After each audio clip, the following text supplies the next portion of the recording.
Next is from Curtin Down. The subject this is an interesting one. Chris Candido. Mm-hmm. Question for Konnan and Joe, because you guys have good takes on this stuff. I just watched a Chris Candido episode of Dark Side of the Ring. It's so. First of all, question for why do you guys have good takes on this stuff? This is interesting.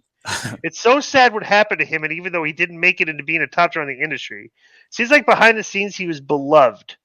My question is, do you think that he would ever be inducted into the WWE Hall of Fame? No. I only ask because a lot of the top names in WWE, Triple H and HBK, treated him like shit, and him being inducted might bring back all of those old stories. What do you guys think? Second question for Konnan and Disco this time. Do either of you guys have any stories about working with Chris Candido? I will say this. Chris Candido was you were not a fan of Candido, right? No, I was a fan of his work. But I literally, like, Vince brought up in the booking meeting one time, hey, Candido wants to get his job back. And I was like, Vince, you can't bring this guy back. He's a junkie. Yeah. And he was a junkie. He was like, bro, he was a good performer and a friendly guy. But the guy had serious drug problems. He would literally, like, he was flying out of an airport. Like he would connect in an airport somewhere. I forget this. I may have the details of the story wrong.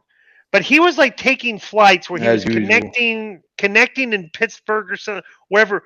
But somebody was meeting him at the airport during his layovers and like he was doing Nubane in the bathrooms at the airports, like shooting the stuff. As like, bro, he was a junkie.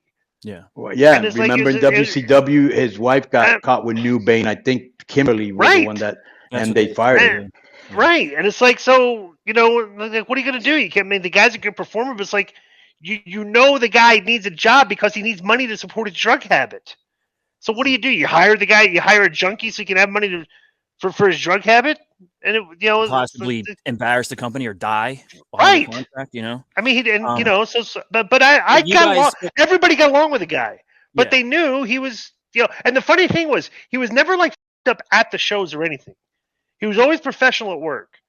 But it was like just afterwards. He was just a junkie. You'd see him in the hotel, and he was. Yeah, it's a mess. But he cleaned up, and then you guys, you would have been at TNA when he came in for that brief period before he passed, right? So was he? No, I'm talking about this was WCW. Right. But I'm asking in TNA, what was your experience like? Was he different? He was. Oh, I don't remember. Okay. I honestly don't. But were you there at the pay-per-view when he broke his ankle just before he died? Because that's what inevitably led to his death. He got a blood clot during surgery for that. I don't know. I was there when that happened. But anyways, and the only stories that I have about Candido are two stories that I can think of real quick. When I wanted to go back to ECW, when I had that big fight with Eric Bischoff, when that meeting where Raven walked out the door and then he wanted to fire me and all that. Okay. So I had called Paulie, and Chris Candido answered me, and we were talking, and he was telling me that Paulie owed him $30,000 for plane flights that he had put on his credit card. Yep. And I go, why are you still working for him?